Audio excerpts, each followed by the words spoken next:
Alright fellas, as you've seen in the photo in the opening of the video, what we have here is a late 1950s, early 60s toy. It's a wind-up railroad hand car. Okay, it's called the Happy Hobo. It had a character that stood here. See those two holes there? Had a character that stood there, held onto the handle here, and the handle went up and down as the wheel went around. Okay.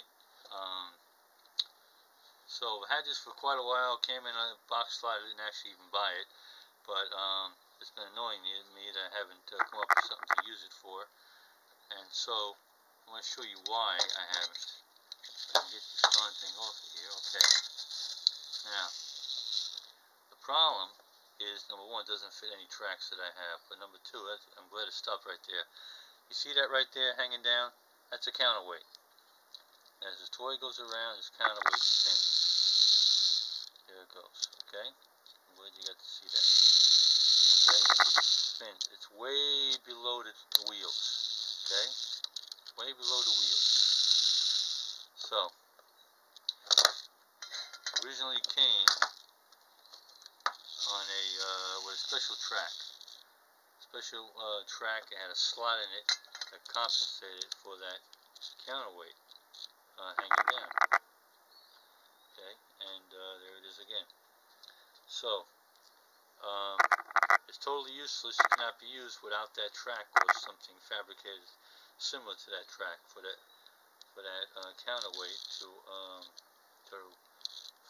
go down into. So I just built this little wooden frame here just to elevate it so I could run it and demonstrate it. And I'm trying to come up with something to make with this little toy instead of just throwing it in the drawer and letting it, get lost. And I think I came up with something. Looking at a lot of antique toys on sites, as I always do. There's only one thing I could think of that goes up and down, similar to a handle on a hand cart. There's only one other thing I can think of, and that's a seesaw, or teeter-totter, you might call it. Okay? So my idea is to build a teeter-totter and add two characters to the teeter-totter, obviously, and get it to go up and down perfectly, as perfect as I can, and make a practical action toy out of this otherwise useless mechanism. So that's my plan.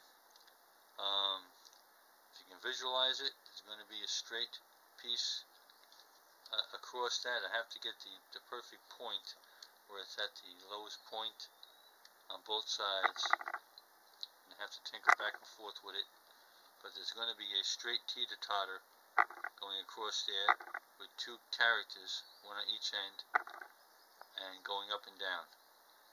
That's the plan. So, again, just tinkering around today, as I always do on a boring rainy day, and